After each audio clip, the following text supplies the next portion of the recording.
My name is Alison, and I am 32 years old. I built my success from nothing after my parents abandoned me at 16 to travel the world with my sister Sophia, their golden child. The devastation nearly broke me, but instead it became the foundation for everything I am today. Now I run a multi-million-dollar company and have achieved more success than my entire family combined. Life has a funny way of turning your deepest wounds into your greatest strengths. If you have ever felt like the forgotten child, stick around and let me know in the comments where you are watching from. Hit that subscribe button if you want more stories about turning pain into power. I grew up in a middle-class suburb of Chicago in a house that looked perfectly normal from the outside. White picket fence, neatly trimmed lawn, family photos arranged carefully on the walls. But inside those walls, there was an unspoken hierarchy that shaped every aspect of my childhood. My sister Sophia was the chosen one, and I was the afterthought. The favoritism started early, almost from the moment my parents brought Sophia home from the hospital when I was 3. I have vague memories of being the center of attention before she arrived, but those memories grew dimmer as the years passed, and the pattern of preference became our family normal. My mother, Janet, was the primary architect of this dynamic. When Sophia got straight A's, there would be a special dinner celebration. When I achieved the same, there might be a quick "good job" before the conversation shifted back to Sophia. For her 10th birthday, my parents rented out an entire roller skating rink and invited 50 kids. For my 10th birthday just 3 years earlier, I got a small gathering in our backyard with 5 friends and a cake from the grocery store. Christmas mornings told the same story. I would unwrap practical gifts like clothes and school supplies while Sophia received everything she had circled in the toy catalog, plus surprises she had not even asked for. The disparity was so obvious that even my friends noticed, exchanging uncomfortable glances as Sophia squealed over her bounty, while I quietly thanked my parents for new socks and notebooks. My father, Howard, was not as active in his favoritism, but his passive acceptance made him equally complicit. He would occasionally slip me extra dessert or give me a conspiratorial wink when Mom was being particularly unfair, but he never actually stood up for me.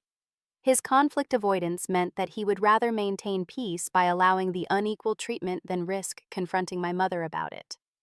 I tried everything to earn their love. I joined every academic club, played violin in the school orchestra, ran track, and maintained a perfect GPA. I cleaned the house without being asked and learned to cook so I could have dinner ready when they came home from work. None of it made a difference. The attention, praise, and resources continued flowing in Sophia's direction while I existed in her shadow. Sophia was clever about her role in all this. Around our parents, she played the part of the perfect daughter with theatrical precision. She knew exactly how to laugh at Dad's jokes, when to ask Mom for fashion advice, and how to make her achievements seem even more impressive through strategic storytelling. But when our parents were out of sight, she would sometimes acknowledge the unfairness with a mixture of guilt and satisfaction. "It's not my fault they like me better," she told me once when I confronted her after she received a brand new smartphone while I was still using a hand-me-down with a cracked screen. "Maybe you should try being more interesting." The complicated part was that despite everything, I loved my sister. 3 years younger, with naturally wavy hair and an infectious laugh, Sophia could be genuinely fun and sweet when she wanted to be. There were rare moments when our parents were away, and she would sneak into my room for advice about a crush or help with homework. And in those brief intervals, I could glimpse what a normal, sisterly relationship might have been like. My saving grace during those years was my next-door neighbor, Mackenzie. Her family treated me like one of their own, never questioning why I spent so much time at their house or why my parents rarely came looking for me. Mackenzie saw the reality of my family situation with clear eyes. "Your parents are blind," she declared once after witnessing my mother brush off my perfect SAT practice test score while fawning over Sophia's social media follower count. "But someday the whole world will see what they could not." The only person in my family who ever treated me and Sophia equally was my grandmother, Eleanor, my father's mother. She kept separate special boxes for each of us filled with treasures she thought we would individually appreciate. Mine had vintage books, interesting rocks, and little notebooks for my writing. When she visited, she made time for each of us separately, taking genuine interest in our distinct personalities and dreams. "You have an old soul, Alison," she would tell me during our private talks in her guest room. Not everyone will understand that, but the ones who matter will. When grandmother Eleanor died suddenly from a stroke when I was 14, I lost more than a grandmother. I lost my witness, the one person in my family who saw me clearly and loved me for exactly who I was. At her funeral, I cried more than anyone, including my father. My mother misinterpreted my grief as attention-seeking and scolded me on the car ride home for making a scene. Meanwhile, Sophia received praise for her dignified tears and the thoughtful card she had written to put in the casket. The hole grandmother Eleanor left in my life created a vacuum that made the favoritism even more pronounced. Without her balancing presence at family gatherings and holidays, there was no one to ensure I received equal consideration or to quietly slip me an encouraging note when things became too obviously uneven. I began to accept that this was simply my reality. Some children grew up with absent parents, or poverty, or serious illness. My cross to bear was invisibility within my own family. I told myself it was preparing me for independence for a future where I would need to be self-sufficient. I had no idea how prophetic that thought would prove to be. After my grandmother's death, the already unbalanced scales of our family tipped even further. Without her subtle corrections and equal opportunity, my parents seemed to feel even more free to focus their attention and resources on Sophia. The inequality that had once been an undercurrent became a tidal wave. Then, when I was 15, something happened that dramatically accelerated our family dynamics. My father's modest tech company, which had been steadily successful but unremarkable for years, suddenly took off. He had developed a security software that a major corporation wanted to implement across their global systems, and almost overnight, our financial situation transformed. We moved from our comfortable but ordinary suburban house to a sprawling mansion in the most exclusive neighborhood in the area. My parents bought luxury cars, joined the country club, and began taking weekend trips to New York and Miami. Our lifestyle expanded in every direction, but the emotional architecture of our family remained exactly the same. If anything, the sudden wealth made my invisibility more pronounced. My mother, who had always been image-conscious, became obsessed with our family's social standing. She supervised the decoration of our new home with military precision, arranged professional family photographs, in which I was always positioned slightly off-center, and began hosting elaborate dinner parties for my father's business associates.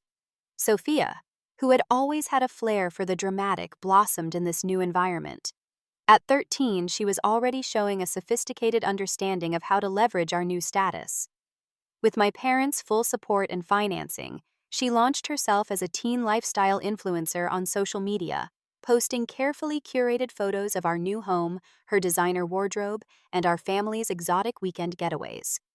Her follower count grew rapidly, and my parents could not have been prouder. They hired a professional photographer to take her social media pictures, bought her top-of-the-line equipment, and even remodeled a room in our new house to serve as her content studio. My mother began referring to Sophia's social media presence as the family business, despite the fact that my father was the one actually generating our income.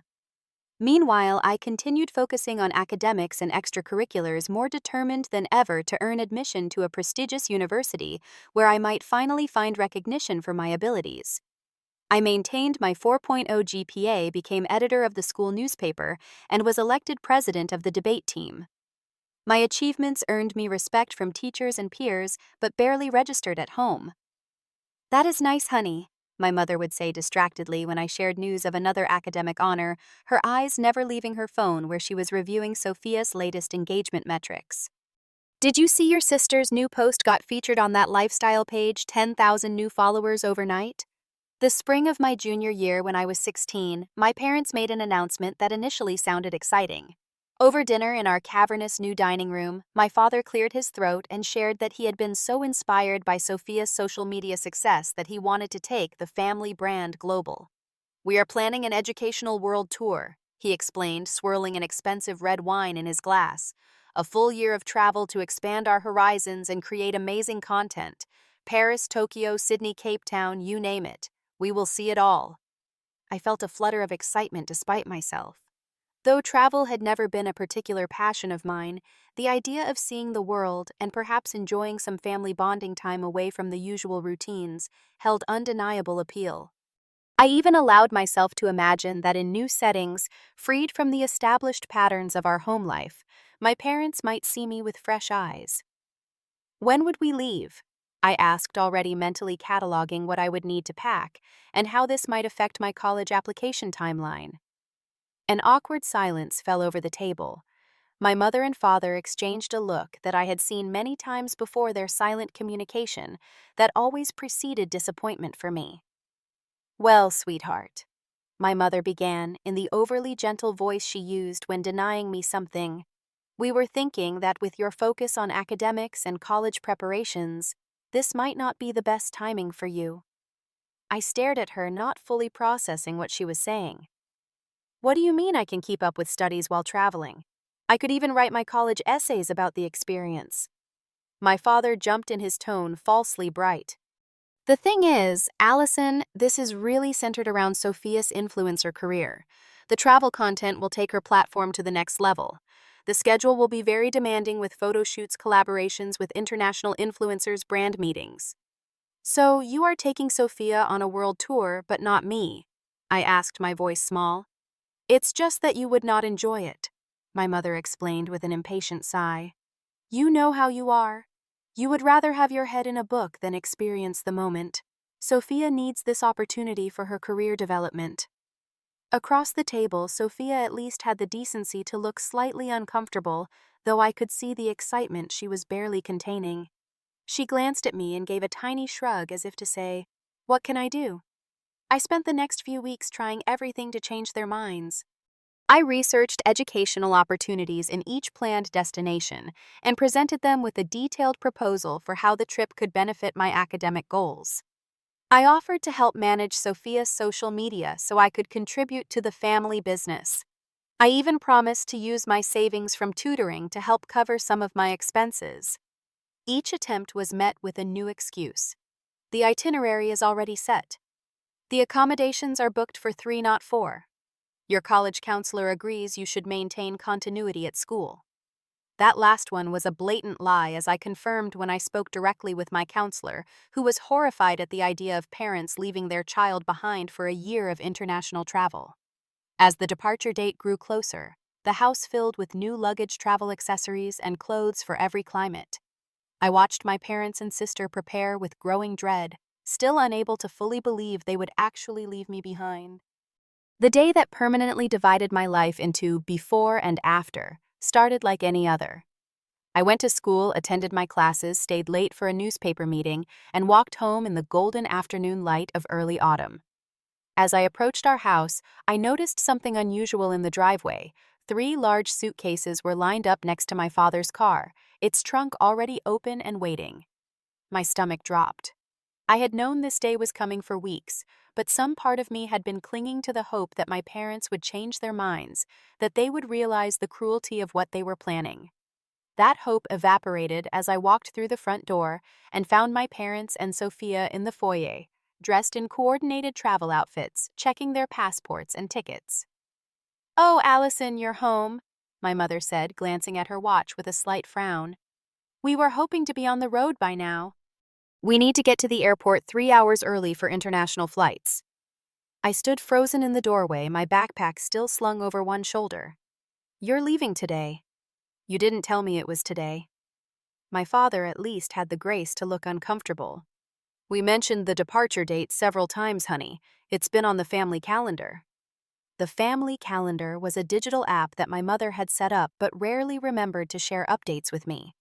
I swallowed hard against the lump forming in my throat. I thought we would have dinner together before you left, or that you might want to say goodbye properly." My mother was barely listening, her attention focused on her phone. "The Wilsons are expecting you by 6. You should probably go pack your things." The Wilsons? Who are the Wilsons?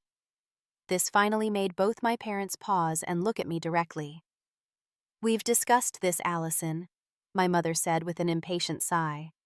"The Wilsons are friends of ours from the country club. They've very generously offered to have you stay with them while we're away." I thought I was staying here with Mrs. Lambert checking in on me. Mrs. Lambert was our housekeeper who came 3 times a week and had mentioned she would keep an eye on me. My father cleared his throat. That arrangement didn't work out. The Wilsons are much better. They have a lovely home not far from your school. Something in his careful phrasing triggered an alarm bell in my mind. Why can't I just stay in our house? I'm 16, not 6. I can take care of myself. My parents exchanged another one of their looks. The insurance won't allow it, my father finally said. And legally, you need proper guardianship. What do you mean legally? What have you done? My mother's expression hardened. Don't be dramatic, Alison. We've simply arranged a temporary guardianship with the Wilsons. They're registered foster parents, so everything is official and above board. The word foster hit me like a physical blow. Foster parents, you're putting me in foster care. It's not like that, my mother snapped. The Wilsons are friends. They have a beautiful home. You'll have your own room. You're dumping me with strangers so you can travel the world with Sophia. My voice rose with each word, the reality of what was happening finally sinking in fully. That's enough. My mother's sharp tone cut through the foyer. We've made arrangements for your care that are completely appropriate. This trip is important for your father's business connections and Sophia's career development. You're being selfish. Tears filled my eyes as I looked at each of them. Please don't do this. Please don't leave me behind. My father stepped forward awkwardly, patting my shoulder. It's just for a year, sweetheart. It'll go by before you know it. A year is forever, I whispered, looking past him to Sophia, silently pleading for her support. For a moment, something like guilt flickered across my sister's face. She took a half step toward me, but then my mother checked her watch again and announced, "We need to leave now if we're going to make our flight." Just like that, Sophia's moment of hesitation passed. Her expression shifted back to excitement about the adventure ahead, though she couldn't quite meet my eyes as she said, "I'll send you pictures from Paris, Ali, and I'll pick up souvenirs for you everywhere we go." Everything after that happened with disorienting speed. My mother thrust a duffel bag into my hands and instructed me to pack essentials for the next few days, saying the Wilsons would bring me back later in the week to collect more of my belongings. In a daze, I went to my room and mechanically filled the bag with clothes, toiletries, and my laptop. The car ride to the Wilsons' home passed in tense silence. I sat in the back seat next to Sophia, who kept her eyes fixed on her phone, occasionally typing out excited messages to her friends about the trip. My father drove while my mother gave him directions, neither of them attempting to make conversation with me. When we pulled up to a well-maintained but modest 2-story house in a neighborhood I wasn't familiar with, I felt sick to my stomach. The front door opened and a middle-aged couple emerged, smiling with the forced brightness of people in an uncomfortable situation. "The Wilsons," my mother announced unnecessarily. "Barbara and Thomas. They have very kindly agreed to be your guardians while we're away." I remained silent as introductions were made, barely registering Barbara Wilson's practiced speech about how happy they were to have me join their household. I caught phrases like "other foster children" and "house rules" that confirmed my worst fears. This wasn't staying with family friends. This was being placed in a foster home. When the moment of final goodbye came, my parents' embraces were brief and mechanical. My father whispered, "Be good, Alison. It's just a year," while my mother reminded me to make the best of it and to not give the Wilsons any trouble. Sophia gave me a quick hug and promised again to send pictures and bring back gifts. Then they were back in the car, my father starting the engine while my mother checked the time once more and commented on traffic to the airport. I stood on the Wilsons' front walkway, my duffel bag at my feet, watching my family drive away. In the back window, I could see Sophia turn to wave, her face already alight with anticipation of the adventures ahead. And then they turned the corner and were gone. Barbara Wilson placed a hand on my shoulder, saying something about showing me to my room, but I barely heard her. I followed, automatically climbed the stairs to a small bedroom with plain beige walls and a single bed, and when finally left alone, collapsed onto the unfamiliar mattress and broke into the deepest, most painful sobs of my life. In that moment, I understood that while my family might return in a year's time, nothing would ever be the same again. Some betrayals cut too deep for repair, and my parents had just delivered the most profound one imaginable. The first week at the Wilsons' house passed in a blur of grief and rage. I alternated between crying myself to sleep and staring blankly at the ceiling, replaying every moment leading up to my abandonment and searching for clues I might have missed, ways I might have prevented it. Reality set in gradually as I was introduced to the structure and rhythms of my new temporary home. The Wilsons, I discovered, were not the casual family friends my parents had portrayed them as, but professional foster parents who typically housed children removed from troubled homes. Currently, they had 5 other foster kids ranging in age from 8 to 17. Barbara Wilson was in her early 50s, perpetually tired, but making constant efforts to maintain order in the busy household. She worked part-time as a school administrator and spent her remaining hours coordinating the complicated logistics of 6 children with different schedules, needs, and emotional issues. She wasn't unkind, but she was stretched too thin to offer much individual attention or comfort. Thomas Wilson. Her husband was a retired military officer who ran the household with rigid efficiency. Wake-up time was 6 a.m. sharp even on weekends. Bedrooms were to be inspection-ready by 7 a.m. Chores were assigned and checked with no allowance for half measures. Mealtimes were strictly observed with no snacking between. Electronic devices were collected at 9 p.m. and returned the following afternoon after homework and chores were completed. "You've got it easy compared to most who come through here," he told me on my 3rd day when I failed to make my bed to his standards. "Your parents will be back for you. Most of these kids have nowhere to return to." It was meant as perspective, perhaps even as comfort, but it only underscored the unique pain of my situation. I hadn't been removed from my parents due to their inability to care for me. They had chosen to discard me while lavishing attention and experiences on my sister. The physical adjustments were jarring after the privacy and luxury I had grown accustomed to. I shared a bathroom with 3 other girls, waited in line for showers, and adjusted to the basic toiletries provided instead of my usual products. Meals were simple and stretched to feed many nothing, like the gourmet dinners my mother had prided herself on serving.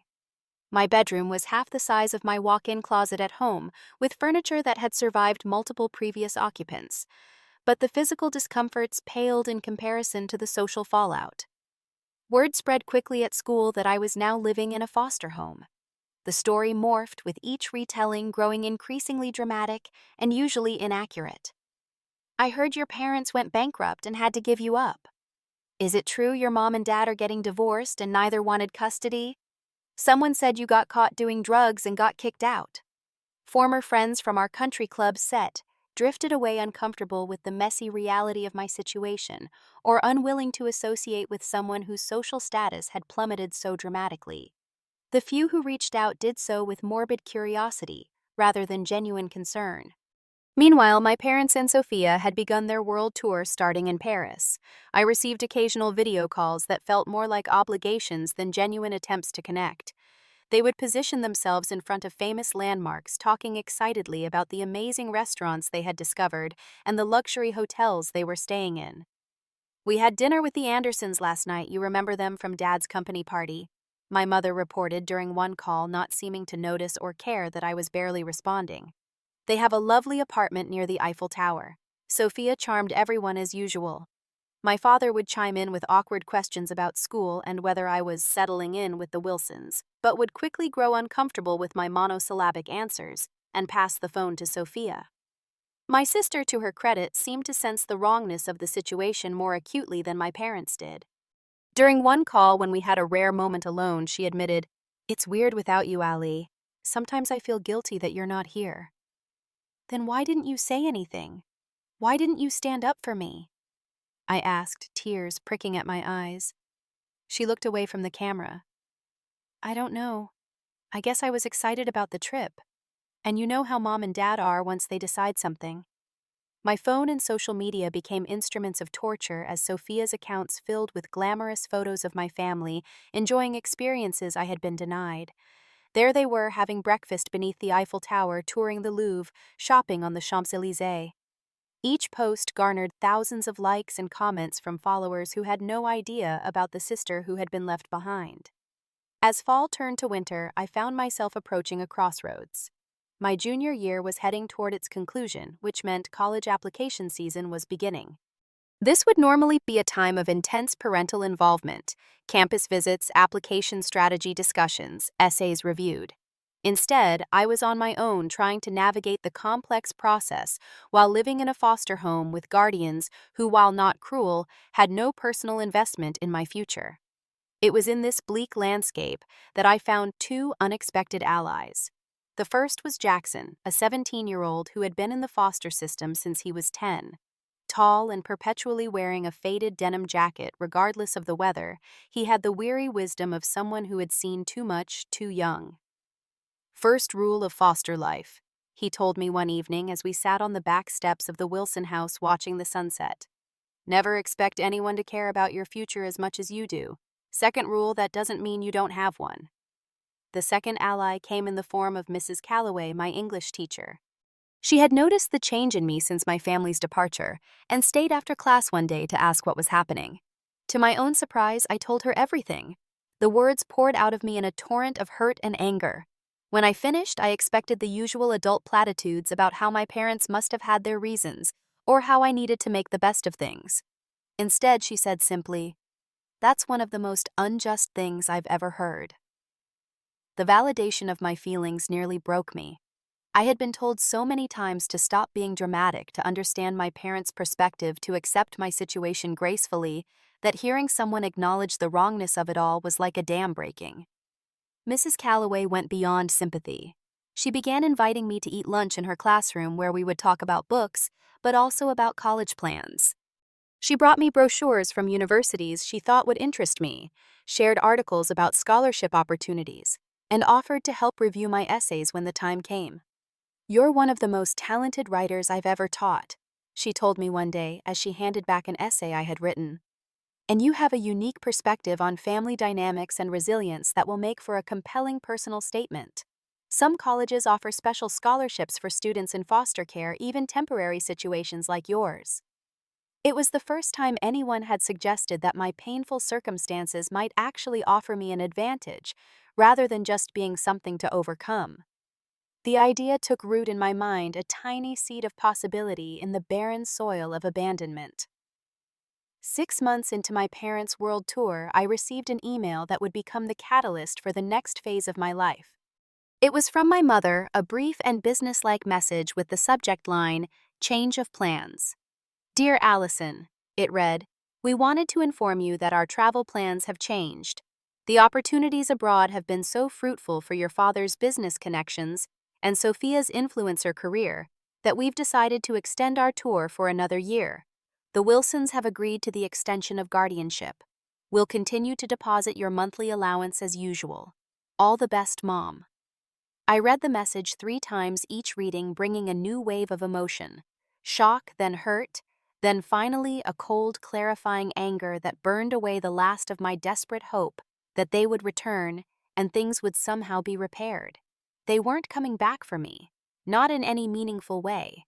Even if they eventually returned physically, they had made it abundantly clear that I was an afterthought, an inconvenience to be managed, rather than a daughter to be cherished.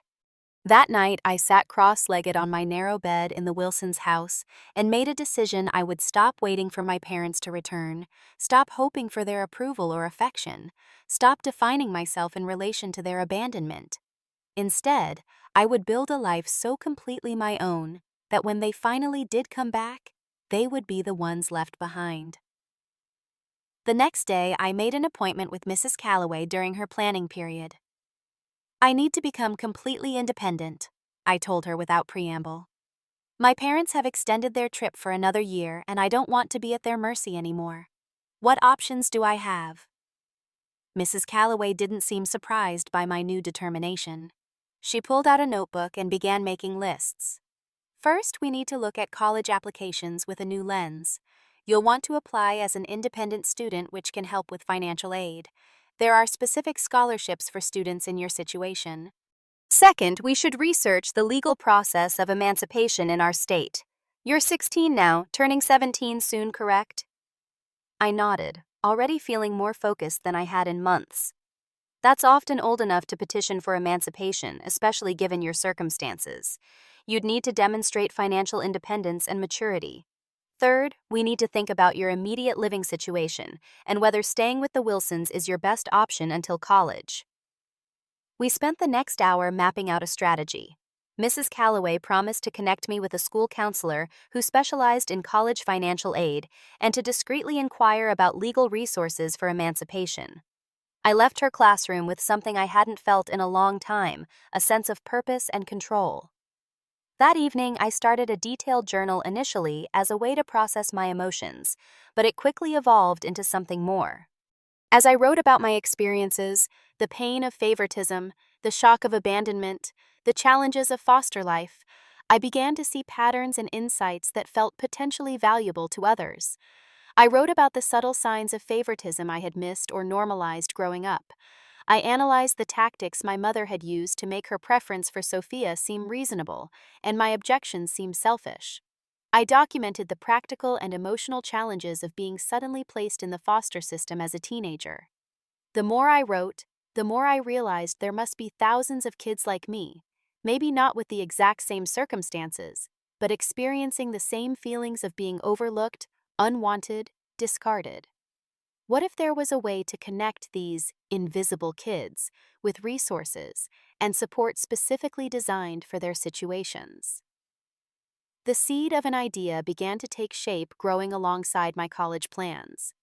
I started researching existing support systems for overlooked children and found surprisingly little specifically targeted at kids who weren't technically orphaned or abused, but were emotionally neglected or abandoned.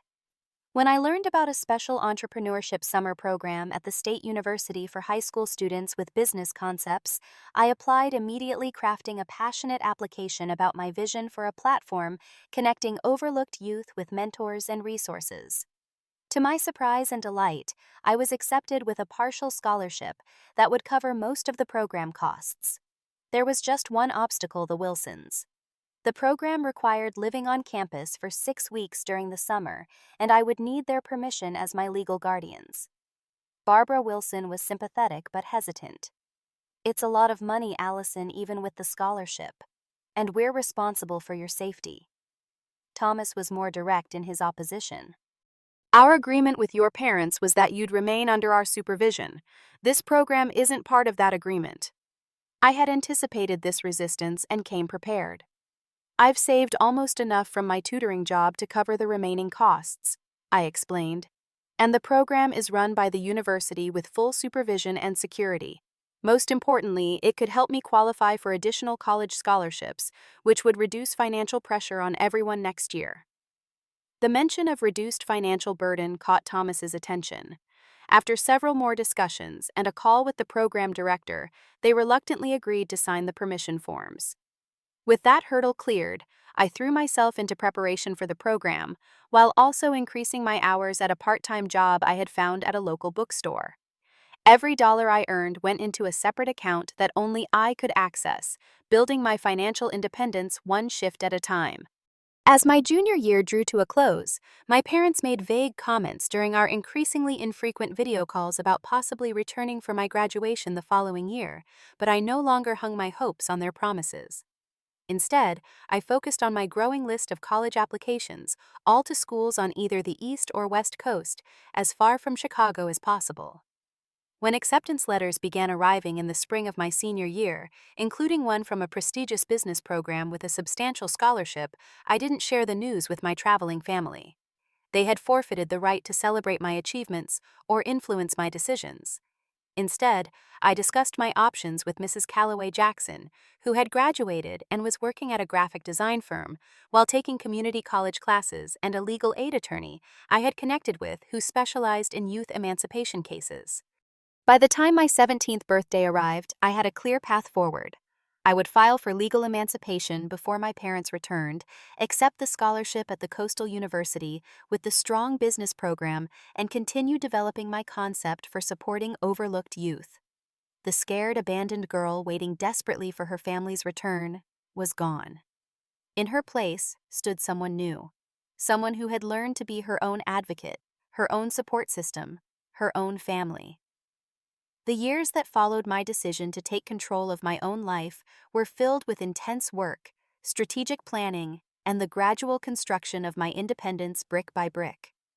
After the entrepreneurship summer program, where my concept for supporting overlooked youth received enthusiastic feedback from mentors, I returned to the Wilsons' home with renewed purpose and a clearer vision for my future. I continued working multiple jobs throughout my senior year, tutoring underclassmen, working at the bookstore, and picking up freelance writing assignments through connections Mrs. Calloway helped me establish. Every dollar was meticulously saved toward my emancipation and college plans. My 18th birthday arrived 3 months before high school graduation, and I filed for legal emancipation the same week using the services of the legal aid attorney who had been advising me. Given my age, financial self-sufficiency, and the unusual circumstances of my parents' extended absence, the process moved relatively quickly. By the time my parents and Sophia finally returned to Chicago, 2 years after their departure, I had already been legally emancipated, graduated high school as valedictorian, and moved into a small studio apartment near the community college where I was taking summer courses to get ahead before transferring to my scholarship university in the fall. Their return created barely a ripple in my carefully constructed new life. I received a text from my mother expressing surprise that I was no longer at the Wilsons and requesting that I come to dinner at the house to catch up. I agreed to meet them, but at a restaurant of my choosing, rather than returning to the home that was no longer mine in any meaningful sense. The reunion was as awkward as I had anticipated. My parents looked tanned and prosperous, dressed in expensive clothes acquired during their global travels. Sophia, now 17, had the polished look of her online persona, but seemed unsure how to interact with me face to face after so long. "You look different," my mother observed, studying me across the table. There was a note of disapproval in her voice, perhaps at my simple clothing, or the new self-possession in my bearing. 2 years will do that," I replied evenly. My father cleared his throat. "We heard from the Wilsons that you've been doing well. Valedictorian scholarship to university. We're very proud." The words rang hollow after their complete absence during every achievement and milestone. "What's this we hear about emancipation?" my mother asked, frowning. "That seems like an extreme reaction, Alison. We always planned to come back." "After extending your trip with minimal communication for an additional year," I pointed out. "I needed legal and financial independence to apply for certain scholarships and sign my own apartment lease. It was a practical decision." My parents exchanged looks, clearly unprepared for this calm, matter-of-fact version of me. "Well, we're back now," my father said with forced brightness. "And we want to help with college expenses, of course. No need for you to be completely on your own." I thanked them politely, but explained that my financial aid package was based on my independent status, and accepting their money now could jeopardize it. What I didn't say was that their help came with strings I was no longer willing to accept. As dinner progressed, I observed how my parents attempted to frame their 2-year abandonment as an educational opportunity for the whole family. My mother actually used the phrase, "it taught you independence," at one point, as if leaving me in foster care had been an intentional character-building exercise rather than a callous discarding. Sophia, to her credit, seemed uncomfortable with this revisionist history. When our parents went to speak with an acquaintance at another table, she leaned across to me. "I'm sorry, Ali," she said quietly. "For what it's worth, it wasn't the same without you. I missed you." I studied my sister's face, seeing both the familiar features and the ways she had changed. "I missed who we could have been to each other," I replied honestly. "Maybe someday we can figure out what that looks like as adults." When I left the restaurant that night, I felt a weight lifting that I hadn't even realized I was still carrying. I had faced my parents as an equal, not as the desperate approval-seeking child I had once been. Their opinion of me, good or bad, no longer defined my worth. I threw myself into my college studies with the same determination that had characterized my final years of high school. Double majoring in business and psychology, I maintained a near-perfect GPA while working part-time to supplement my scholarship. My concept for supporting overlooked youth evolved through business classes and psychology insights, becoming more refined and practical with each semester. During my sophomore year, I applied to my university's business incubator program with a formal proposal for what I now called Invisible Kid, a platform designed to connect overlooked children with mentors, resources, and peer support. To my delight, I was accepted into the program, which provided office space, mentorship, and seed funding to develop a prototype. While I was building the foundation of what would become my life's work, my family was experiencing a very different trajectory. My father's business, which had enjoyed such dramatic success before their world tour began, facing serious challenges. He had delegated too much control to subordinates during his extended absence, and several key clients had been lost due to mismanagement. Sophia struggled to transition from being a traveling teen influencer to a normal college student. The followers who had been enchanted by her exotic travel content gradually drifted away when she couldn't maintain the same lifestyle. She cycled through several majors, unable to find her footing academically or professionally.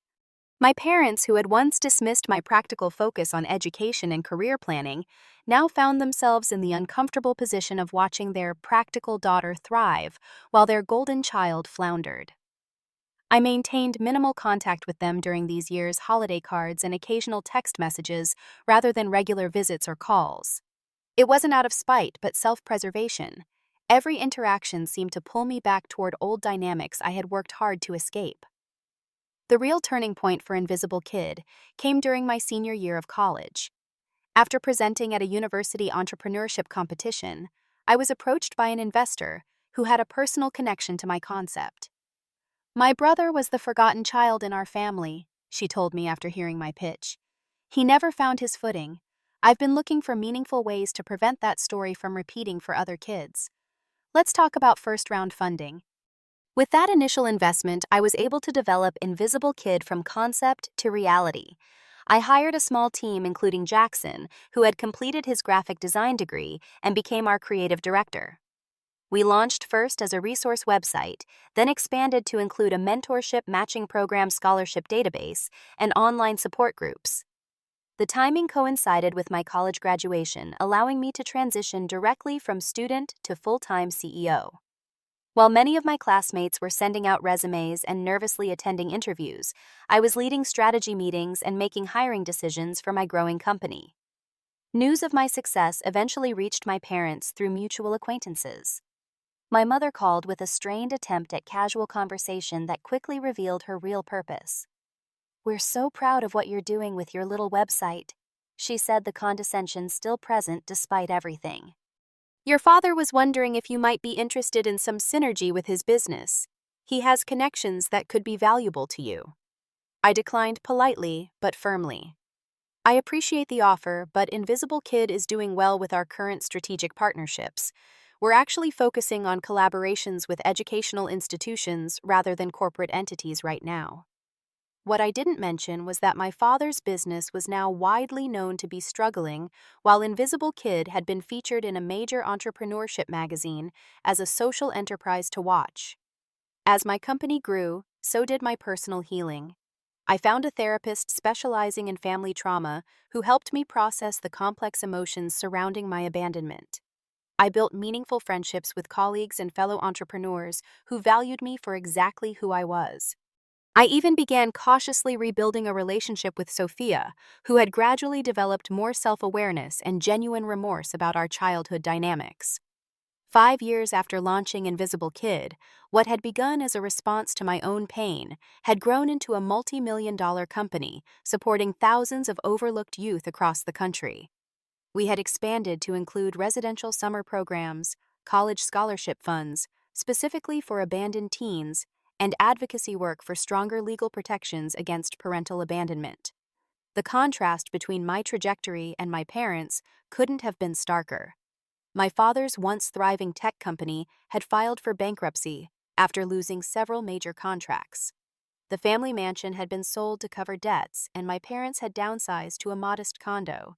Their social standing, which had once been my mother's primary concern, had diminished significantly with their financial reversal.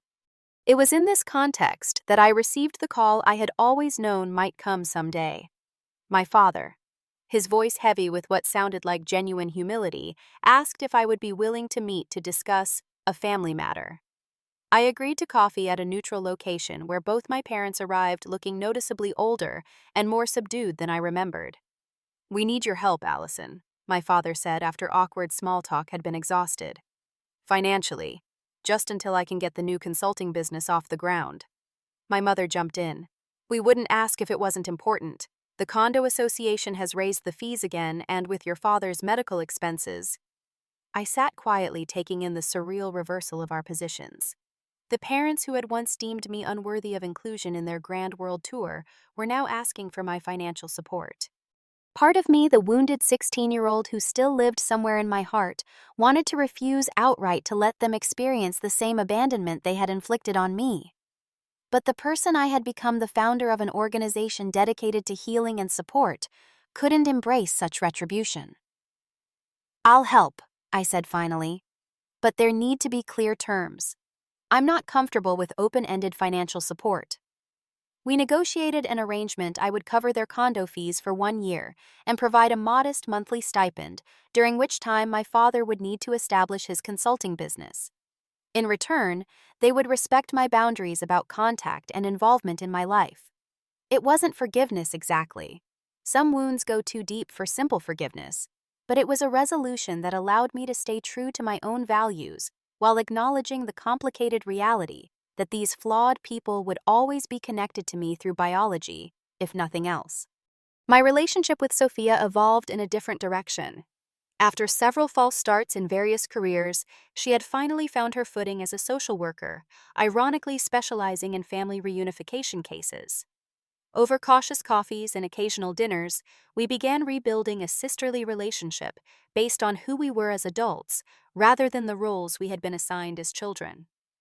"I always knew you were the strong one," she told me during one such dinner, "even when Mom and Dad couldn't see it. Maybe especially then." "Strength wasn't the point," I replied after considering her words. "We both deserve to be seen and valued equally. That's what I'm trying to create for other kids now, the recognition I wish we both had received." As Invisible Kid continued to grow, I established a foundation specifically targeting teens in temporary foster situations like mine had been. We provided emergency grants, mentorship programs, and advocacy services to ensure that no child fell through the cracks of a system designed for more traditional foster cases. I began speaking at conferences about parental favoritism and emotional abandonment, sharing my story not as a victim, but as someone who had transformed personal pain into purpose. Each time I spoke, more invisible kids came forward with their own experiences, creating a community of mutual support and understanding. The ultimate irony was that my parents' abandonment, intended to center Sophia and her needs, had inadvertently given me the push I needed to break free from toxic family dynamics and discover my own strength and purpose. In trying to sideline me, they had set me on the path to my greatest success. Today, as I look out from the windows of Invisible Kids headquarters in downtown Chicago, I can see the skyline of the city where my journey began. The company now employs over 50 people, has helped more than 10,000 overlooked youth find support and mentorship, and continues to grow its impact through new programs and partnerships. The journey from abandoned teenager to CEO has been neither linear nor easy. There have been setbacks, moments of doubt, and times when the emotional weight of my work brings back painful memories. But there has also been profound healing, both for myself and for the young people our organization serves. My parents' business never recovered from its collapse. My father's consulting venture struggled to gain traction, and eventually he accepted a middle management position at a former competitor's company. My mother, whose identity had been so wrapped up in wealth and status, had to adjust to a much more modest lifestyle. When their year of financial support from me ended, they had stabilized enough to manage independently, though with significantly reduced circumstances compared to their former luxury. Our relationship remains complicated, a delicate balance of historical awareness and cautious present-day interaction. I see them a few times a year, usually for brief coffees or lunch. We don't discuss the past directly, but its presence shapes every conversation, every interaction. I've accepted that they will never fully acknowledge the depth of their betrayal or truly understand its impact on me. That acceptance has been its own form of freedom. Sophia and I have built something closer to a real sisterly relationship. She now volunteers with Invisible Kid, leading support groups for siblings in families with extreme favoritism. Her first-hand experience as the favored child provides valuable perspective for families working to address and correct imbalanced dynamics. I never understood what it did to you until I saw it happening to other kids in my social work cases, she admitted during a recent conversation. Mom and Dad set us both up to fail, just in different ways. Perhaps the most meaningful development in recent years has been the evolution of Invisible Kids' advocacy work. We've successfully lobbied for strengthened legal protections against parental abandonment and clearer guidelines for temporary foster placements. The Alison Act, as it's informally known in advocacy circles, ensures that teenagers placed in temporary foster care have access to educational support, college counseling, and transition planning. I've also found personal fulfillment outside of work. My chosen family friends who have stood by me through every phase of this journey provides the unconditional love and support I never consistently received growing up. Jackson, once my fellow foster home resident, and now Invisible Kids creative director, has become my closest friend and trusted advisor. The journey of healing is ongoing. There are still days when a particular memory surfaces with unexpected sharpness, or when I encounter a child whose story mirrors my own too closely. On those days, I remind myself that transformation doesn't require forgetting the pain, it means channeling it toward purpose. If there's one lesson I've learned through all of this, it's that family is not defined by DNA, but by actions, choice, and commitment. The people who see you at your most vulnerable and still choose to stand beside you, those are your true family, regardless of what any birth certificate or family tree might claim. To anyone who has ever felt invisible, discarded, or secondary in their own family, your worth is not determined by others' ability to recognize it. The very qualities that may make you feel like an outsider in your family, your sensitivity, your independence, your different way of seeing the world, may be the foundation for your greatest strengths and contributions. Sometimes the people who leave you behind are actually setting you free, even if that was never their intention. Have you ever had to build something beautiful from a painful experience? I would love to hear your stories in the comments below. And if this journey resonated with you, please hit that subscribe button and share this video with someone who might need to hear that being the forgotten child does not determine their future. Thank you for listening to my story, and remember that your worth is inherent regardless of whether those closest to you can see it.